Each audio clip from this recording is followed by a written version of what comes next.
Hey friends and book lovers, welcome. Today I am finally doing my October wrap up. It has been way too long and I still haven't uploaded the October wrap up.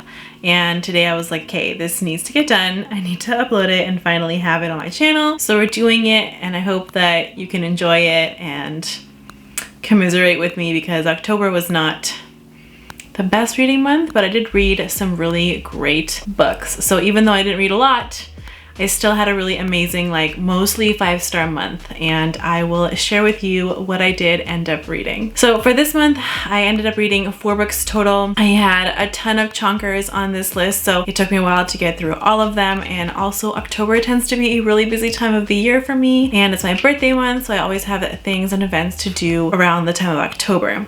Fingers crossed November is a better reading month and I get a little more time, but October is always very busy for me. So the first book that I read in October was The Traitor Queen by Danielle L. Jensen. This is the second to The Bridge Kingdom by Danielle L. Jensen. I originally thought this was going to be a duology, but it's actually going to be a series. Now, the third book comes out May of 2022 and it actually follows other characters within the world that we've already, I think, met in the previous 2 books, but it won't follow the main characters in the first 2 books. So a little sad about that because I would love to see kind of where they are now. So I'm hoping they kind of make a guest appearance or we at least get to have like a little bonus chapter. However, still very much looking forward to the third one. The second one was amazing. I mean, it was just what I needed. I needed a break from all the epic high fantasy that I tend to read, and I just had a great time reading an easy fantasy romance book, and it was great. It had me on the edge of my seat up until the very last second because I really didn't know how things were going to play out between the 2 main characters, and also I was worried about people's lives because there's a lot of war and a lot of famine going on in these books, so it was very tricky and I was definitely on the edge, not knowing how it was going to wrap up until the last 10 pages. So she definitely keeps you on the edge of your seat, and it was quite fun and thrilling to read, and so I read that one very quickly, but that one wasn't a super long one. I think it was under 400 pages. But if you like fantasy romance and you haven't tried out those 2 books, Bridge Kingdom and Traitor Queen, I highly recommend them. They're a really good time, really easy, fun reads, and a great break from high fantasy. The next book I read, I have tons of content on, and it's definitely going to be a favorite of the year. It is The Poison Song by Jen Williams, the conclusion to the Winnowing Flame trilogy. Now, I did a whole series review on this, so it includes The Poison Song, but I've also done a review for The Ninth Reign, which is spoiler free. The series review is also spoiler free, and I think I had some spoilery discussion, which I do have marked. And we did a series discussion with Elle and Joana for this whole series where we have spoiler and then non-spoiler at the beginning if you have or haven't read. So if you haven't seen those, I will link them up above and down below for you to check out. But I have to say, this was amazing. Probably one of the best conclusions that I've read so far, and of the trilogy, this is by far my favorite. The first one was really strong.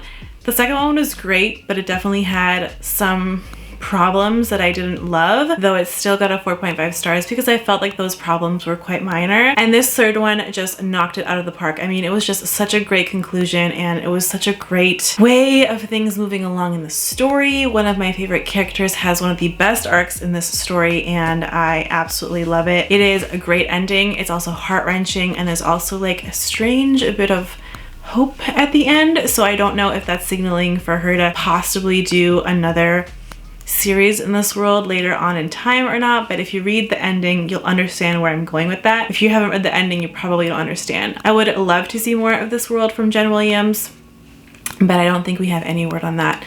Either way, this series is amazing. Elle and Patrick Leo have talked about this quite a bit, and they are not wrong in their reviews. It is amazing, and Poison Song is by far my favorite of the 3. I also ended up reading a book that has been on my TBR and was one of my more anticipated reads for this year. I had it on my top 10 books to read, so I'm glad I finally got to it, and I'm glad I got to review it as well, and that is none other than The Master of Sorrows by Justin T. Call. I did a spoiler spoiler-free review on this fairly recently, I think just a few days ago, so I'll link that one up above as well, and y'all can check it out if you're interested. It's a spoiler-free review and it goes more into depth. I have some general comments and then I break it down by like world building and plot, and I explain everything and how I felt about it. The main thing that I will say, and that I do point out in the general comments, is that this definitely feels more like a prequel and like the background of the series than the first book in the series, because the scope is so narrow, and we're also following Anna, who's a young boy at the time, and we're seeing kind of where he grows up and where he learns at this academy, which feels like a coming of age story, and it feels more like learning about his background before he becomes an adult than an actual adult grimdark story. This is my first grimdark book, so I don't know if they all follow this theme, but I have the sneaking suspicion that they don't. My expectations were definitely higher